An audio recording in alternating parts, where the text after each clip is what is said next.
All right, Orlando, baby. We are here at Lake Estelle in the Mills 50 district.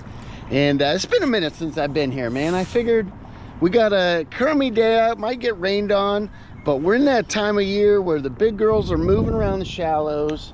And I haven't come here and thrown a swim bait in quite some time. So I was like, you know what?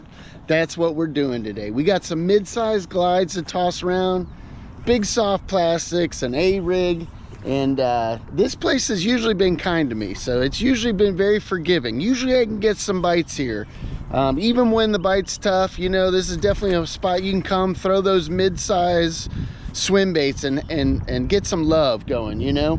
The water clarity, dude, I just drop it in right here on the far east side. The water clarity it's clearer than I've seen it in a long time.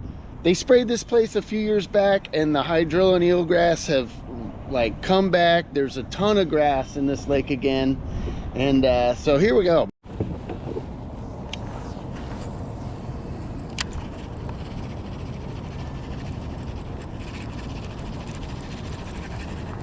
Ooh, that felt like a bite. That definitely felt like a bite. Oh, there we go. Oh, he was a little guy. All right, that's the first bite on an A-rig since I don't even know when. That fish was right up here, right in these reeds. I said the water was really clear. It's pretty clear. It's a dark day, but yeah, it's definitely pretty clear. I can see a bunch of hydrilla down here. I was thinking it'd be clear and I'd be seeing a bed over here, but it's really just hydrilla, so I don't know. Damn it, we missed one. That was a little fish though. I think that's why we didn't really get a good hook in him and stuff. Oh, there was a bass. There was one. He came up behind it. Ooh.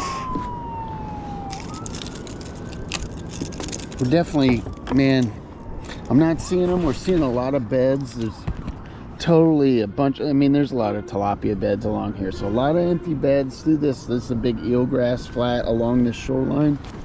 And I swear I was up shallow and I thought I saw a bass swim by. So I was like, maybe they're in the area. But we're kind of out here off the shoreline. Since I'm not seeing any on beds really, or, you know, that may have been a tilapia that I saw. I'm just kind of attacking this outside area. So a little deeper grass, just somewhere where after they've spawned, maybe they pulled back out here and they're cruising around. We just had one follow the tiny clash up. There we go. There we go. There we go. Come on, baby. I barely felt that bite. I barely felt that bite. We got one, dude. It's been a slow grind out here so far. That's a decent one, and there he goes. We gave him the old quick release. I was trying to lift him in. Dang it.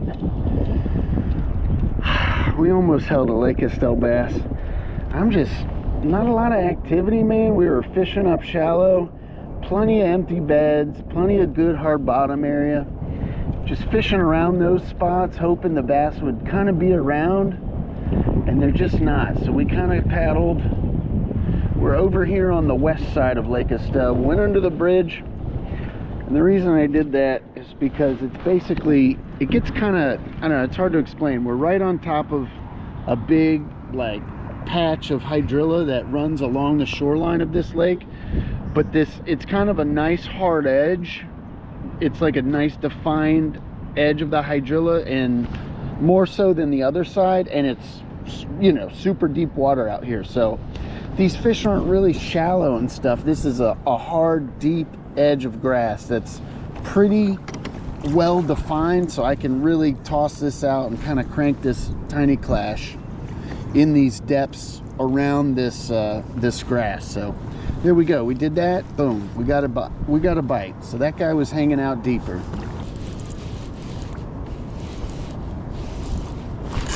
There we go. Oh, dude, that was grass, wasn't it? Damn it.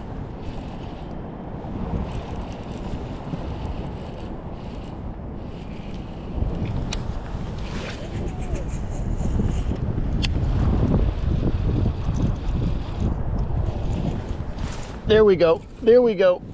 There we go. That feels pretty good. That feels pretty good. There we go. There we go. Come on, baby. Let's land one. Let's land one of these guys. Let's land one of these guys. Oh, dude, there it is. There he is. That's a decent one. All right, man. Switch gears and boom, that's 2 bites in just a matter of a few minutes. Look at that. Look at that. That's, dude, when you're throwing a bigger bait, you know, Tiny Clash isn't a giant bait either, but look at how that fish ate it. That's a T-bone right there. When they come up and they got both hooks on the side of their face like that, that fish blasted it. You know, the first fish, we lost it. He barely bit it. He was barely hooked on the back hook. This guy completely blasted it, and that's what you want to see. That, you know, it's just helps you know if you're on the right path or not. If we get some more bites, we can kind of start to gauge, you know, the activity level of the fish, what's going on. Are we going to get a bunch of bites today doing this? Are we going to switch gears, have to mess around, maybe drag some, you know, I've identified an area where there's fish hanging out. Maybe we got to drag a big worm around if the bite calms down, cools off, and maybe we just got lucky with a couple bites on the Tiny Clash. I lost my measuring board the other day, which is awesome. I accidentally dropped it right in the fucking water because I'm an idiot, which is basically the... All right, so that's fork of the tail is almost to there. We're gonna go to there.